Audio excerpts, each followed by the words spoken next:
Beh, innanzitutto io dico che noi non siamo qui per fare le polemiche. La Regione del Veneto, assieme agli altri governatori, e quindi a Deborah Serracchiani, a Roberto Maroni, a Vasco Errani e a sottoscritto, hanno chiesto fin da subito di poter avere un tavolo autorevole a Palazzo Chigi, convinti del fatto che non ci siano contenziosi collettivi e lavoratori e territori di serie A e di serie B.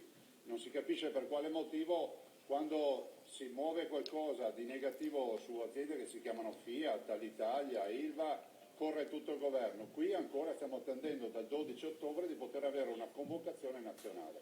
Io dico solo questo, dico che è pur vero che i lavoratori in Polonia e in Ungheria costano 7 euro all'ora contro le 24 dei nostri territori, ma è altrettanto vero che vorremmo parlare dell'azienda di piani industriali, di quello che non è accaduto in tutti questi anni. Stiamo parlando sostanzialmente di 1600 e oltre lavoratori, ma vorremmo anche capire per quale motivo non si fanno quelle scelte che dovrebbero essere logiche. I nostri imprenditori lavorano in territori con una tassazione media del 68,5% contro una media europea del 46%. Non è che si aiuta territorio inventando nuove tasse. Lo dico perché qui, proprio in questa azienda Electrolux, si sono anticipati quegli accordi che poi a livello nazionale si sono replicati. È inutile parlare del modello Germania quando qui i contratti di solidarietà, la solidarietà orizzontale, il lavorare un po' di meno, guadagnare un po' di meno per fare in modo che tutti possano lavorare sono già realtà.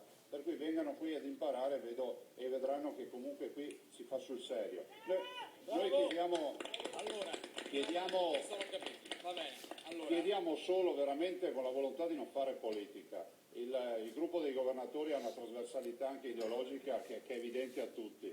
E l'intesa è quella non di cercare le prove muscolari, la lotta con chi è dall'altra parte della barricata, ma di cercare di trovare una soluzione. Perché questi lavoratori, per me, che sono il Presidente della Regione del Veneto, rappresentano un contingente di disoccupati o futuri disoccupati che oggi in Veneto occupa circa 170.000 persone. Allora, non possiamo accettare che loro se ne vadano in strada, siano disoccupati, dietro loro ci sono famiglie, c'è un indotto industriale che ha fatto grande l'Italia. Vorrei ricordare che questo indotto industriale, che le 600.000 imprese del Veneto pagano ogni anno a Roma 21 miliardi di tasse e le lasciano lì.